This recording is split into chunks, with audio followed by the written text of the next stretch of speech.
Magandang umaga po sa inyong lahat. Palakpakan po natin ang ating mahal na pong Jesus Nazareno. Mga kapatid, ngayong ika-26 na linggo sa karaniwang panahon, ipinapaalala sa atin na ang bawat isa sa atin ay merong kakayanang magbago. Magbago sa mabuting paraan. At ano pong ibig sabihin nito? Na mula sa pagiging hindi gaanong kabuti na asal pag-uugali na meron tayo, nawa magbago tayo sa pagiging isang tunay na mabuting tagasunod ni Jesus. Huwag naman sana yung kabaliktaran, yung tipong mabuti ka na, magbabago ka, at unti-unti kang magiging masama. Mga kapatid, sa buhay natin, araw-araw po tayong gumagawa ng desisyon. Marahil kaninang umaga, pagmulat po ng inyong mga mata, tinanong nyo sa inyong mga sarili, magsisimba ba ako o hindi?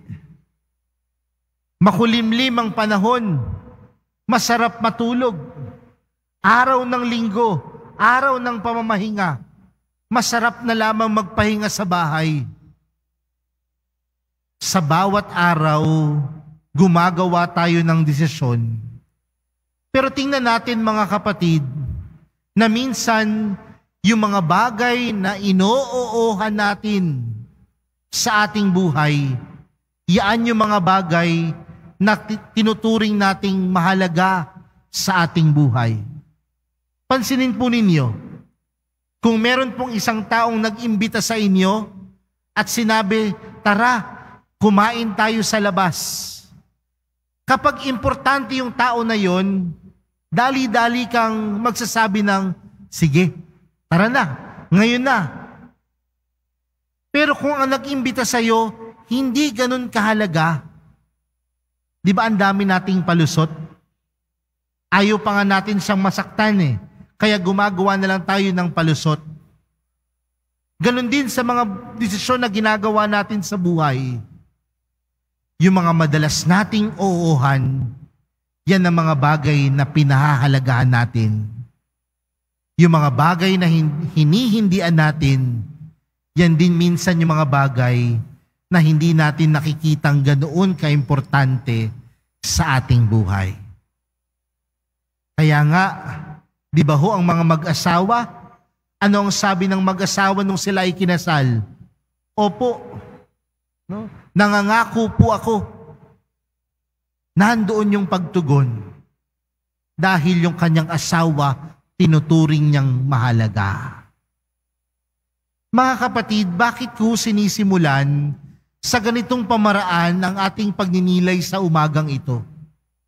Kung mapapansin po ninyo sa ating ibanghelyong napakinggan, si Jesus ay nagbahagi na naman ng isang talinghaga. Talinghaga patungkol sa ama at dalawang anak. At anong sabi ng ama sa kanyang mga anak? Magtrabaho kayo doon sa ating ubasan. Sumagot yung panganay na anak. Anong sagot niya? Ayoko po. Pero, nagbago yung kanyang isip at tumugon. Mga kapatid, minsan sa buhay natin, bilang mga mananampalataya, bilang mga Kristiyano, minsan ganyan din naman tayo. Maraming pagkakataon na natatanggihan natin ng Diyos. Sa mga pagkakataon na nagkakasala tayo, tinatanggihan natin ng Diyos sa ating buhay. Pero hindi habang buhay ay pagtanggi. Hindi habang buhay ay paghindi sa Diyos. Dahil kung merong pagbabagong nangyayari sa ating puso, yung pagtanggi, yung paghindi natin sa Diyos, napapalitan ng oo. Kaya nga, di ba may mga tao na sinabi nilang makasalanan sila. Pero natagpuan nila ang Diyos sa kanilang buhay, yung paghindi naging pagsunod at pag-oo sa Diyos. Naalala ko po isang beses, nagpakumpisal po ko sa isang bilangguan. At alam niyo po, minsan sa isang bilangguan, wala naman po talagang umaamin na sila ay nagkasala. Lahat sila inosente. Pero isang beses, may lumapit sa akin na isang bilanggo. At ang sabi niya sa akin, Father, alam niyo po, dito ko lang po natagpuan sa loob ng bilangguan si Jesus. At mula nung natagpuan ko po sa bilangguan si Jesus, nagsisi po ako sa aking pagkakasala. Makailang buwan ang lumipas, bumalik ho ulit ako doon sa bilangguan na yon at hinanap ko siya. At ang sabi ng mga kakosa niya, Father, nakalaya na.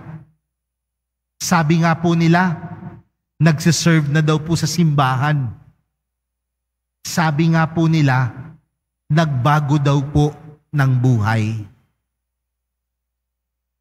Mga kapatid, mula sa pagtanggi, nakita si Jesus, nakilala si Jesus, tumugon, at ang buhay ay laging umuoo kay Jesus. Yun po yung panganay na anak. Sino naman po yung pangalawang anak? Sabi dun sa talinghagang kinuwento ng Panginoon, siya yung nagsabi, Opo, pupunta po ako. Pero siya po yung hindi tumuloy. Tandaan natin mga kapatid, kanino ba ibinahagi ni Jesus ang talinghaga? Di ba? Sabi, ibinahagi ni Jesus ang talinghaga sa mga saserdote at matatanda ng bayan. Ibig sabihin, sa mga bihasa sa salita ng Diyos, sa mga pari, ibinahagi ni Jesus. Minsan mga kapatid, ganyan din tayo sa Panginoon. Panginoon, magbabagong buhay na ako. Panginoon, hindi na ako gagawa ng masama. Panginoon, hindi na ako maninira ng kapwa. Pero baka minsan, yung ating mga pangako sa Panginoon ng oo tayo ng oo, hindi naman talaga nakikita sa ating pagkilos at paggawa. Marami sa atin, amen ng amen sa Panginoon. Pero pag uwi naman at paglabas ng simbahan, baka naman masama ang ugali natin, baka naman malupit tayo sa kapwa natin. Alam niyo po, 8 taon na po akong pari at na-assign na rin naman po ako sa iba't ibang parokya. Wag ho ikasasama minsan ho ng loob po ninyo sa akin. Pero minsan isang nakakalungkot na bagay na minsan kung sino pa yung laging nasa loob ng simbahan, sila pa yung masama ang ugali. Hindi naman siya nanghuhusga po. Diba? Sorry ho No, kung sino pa minsan yung amen, amen, no? Lord ng Lord, no? Mahal na pong Jesus Nazareno. Pero baka sila pa yung paglabas at pag-uwi sa tahanan, malupit sa kasama sa bahay. Baka kasi, oo tayo ng oo, pero hindi naman nakikita sa ating pagkilos at sa ating paggawa. Magandang tanungin, sino ba ako sa 2 anak? Yung panganay o yung bunso? Pero mga kapatid, merong pangatlong anak. At sino ho yung pangatlong anak? Nabanggit ho siya sa ating ikalawang pagbasa para sa araw na ito. Walang iba kundi ang ating mahal na pong Jesus Nazareno. Bakit? Dahil yung kanyang pagtugon ng oo sa Diyos, kitang-kita sa kanyang pagkilos at paggawa. Hindi lang sa salita, kundi kitang-kita sa paggawa.